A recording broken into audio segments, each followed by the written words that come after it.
Have you ever found yourself stuck in a Minecraft world, feeling like every night is a battle against the clock? Imagine trying to survive 100 days without sleep. Sounds like a breeze, right? But what if I told you that the biggest threat isn't just the monsters lurking in the dark? Join me as I take on the insane challenge of surviving 100 days without sleep in Minecraft Hardcore. I don't just have to worry about monsters and resource management, I also have to keep my sanity. Let's see if I can make it. I didn't just step into this world, I stepped into a nightmare. Spawning in a dark forest is a death sentence when you're playing with a Sanity Mod. The monsters were closing in, my vision was blurring, and I hadn't even punched a tree yet. I was clueless about how fast this madness would set in. I stumbled into a lush cave. Beautiful, right? Wrong. It was a literal meat grinder of monsters. But as they say, the darker the cave, the brighter the diamonds. I walked out with a few diamonds, and honestly, it was a small price to pay for a fractured mind.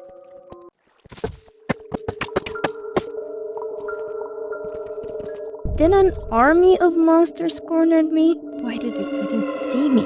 Why do they keep coming? I'm literally hidden. How do they see me?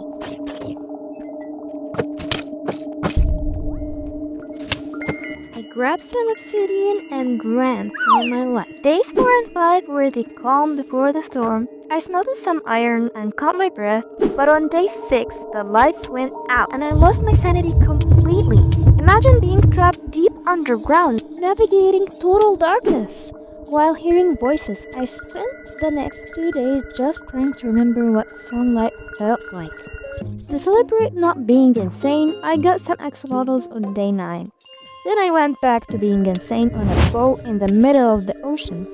Balance, right? At day 10, I had found the perfect spot for my base. By day 11, it was time to build. No sleep meant high alert 24/7. My plan? A fortress with secure walls and a reliable source of food. I decided to keep my house on the ground just in case anything happens. Since I won't be sleeping, I'll have to be on high alert at all times, ready to fight off any hostile mobs that come my way. Building out in the open wasn't the best idea, but it kept me busy for the time being. Days 21 and 22, the house was starting to look presentable, but it still wasn't enough to keep me safe.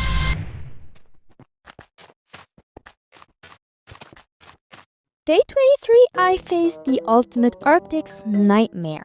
Phantoms. Trying to place roof stairs while being dive bombed is a sport I never want to play again. But hey, I got a parrot on day 25, so who's the real winner? Zombies kept knocking my doors down, so I upgraded to copper, much sturdier. Then I moved on and started working on the interior of the house at day 27, made a tank for my axolotls at day 29.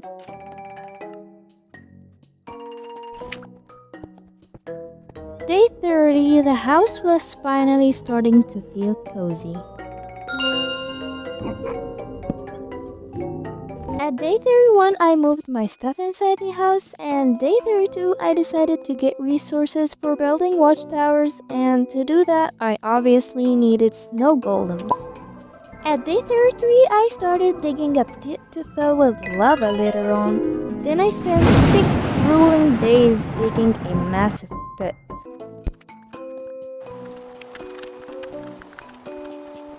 Thought I was a genius using trapdoors to trick mobs into falling in.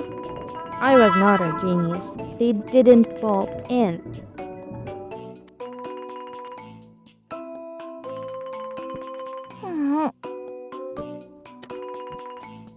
For 3 days, I just watched them stare at me.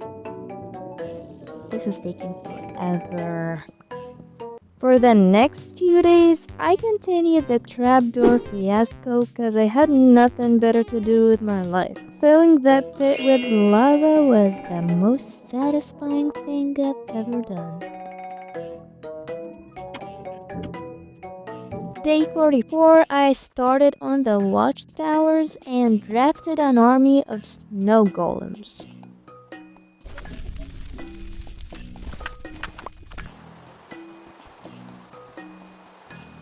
You better protect me, guys, or you're becoming refreshments. Then made a small crop farm to keep me fed for the time being.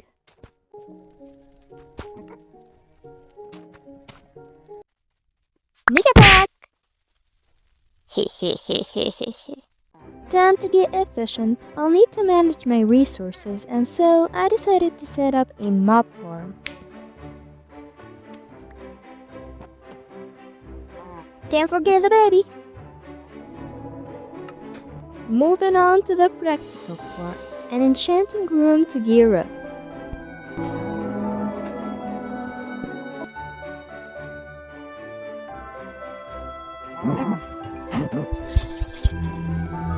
I dug a safety tunnel to get in and out of the house safely.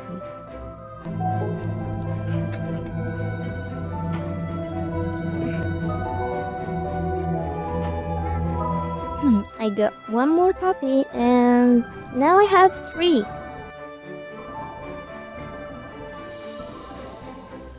I completed the tunnel and topped it with lava so the monster wouldn't dare cross over. And spent a few days lying low, just trying to keep my sanity meter in the green.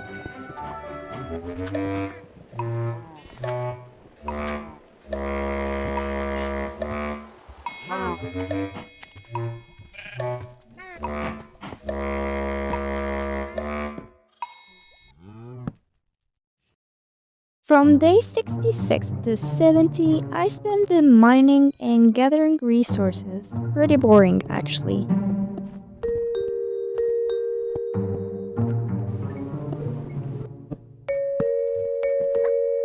I found a village at day 71 and spent the night there, tamed the white cat, and borrowed some supplies. Run away, scaredy cat. And then I actually helped the villagers for once. I found a beautiful snow biome at day 74. It took me 6 days to get back home, but by day 80, the real test began. I was heading to the Nether. It was my first time ever going to the Nether, and I was a bit nervous, but crafting the right tools and armor was key. Crossing dimensions is a sanity killer. I spawned in a safe spot immediately and found a baby ghast. I ended up raiding a Nether fortress. It wasn't what I expected, but I got a decent loot from the chests and killed some blazes. It's a win-win. I also faced some weather skeletons.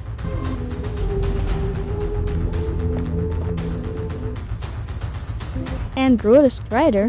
This is actually fun. I tried to trade with piglins, but they gave me garbage, so I headed home for some fresh, non-sulfur air. Yeah. Day 94, I decided to go on yet another adventure cause life is boring otherwise. I ventured into a trial chambers. Thankfully, I had a rough idea from my last visit to the trial chambers, but this time I faced off poisonous spiders, husks, and bugs. But I was on the lookout for danger anyway. Wolves were the only thing keeping me from running away. I faced off 2 breezes. I thought I was prepared, but I walked into an assembly room with not 1 or 2 spawners, but there were 4 different spawners in one place, and they all got triggered the minute I set foot in that room. Bugged, husks, breezes, everything everywhere. It was a mosh pit of death, but the vault loot was worth every heart I almost lost.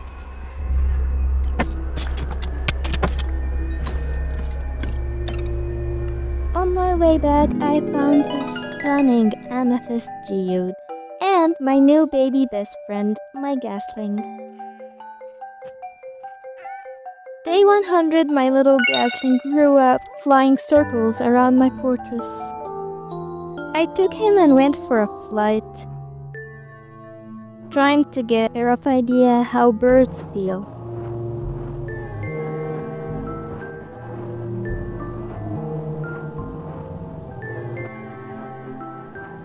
My sanity gone, my house surrounded by lava, but I survived 100 days of hardcore madness without a single wink of sleep. We did it!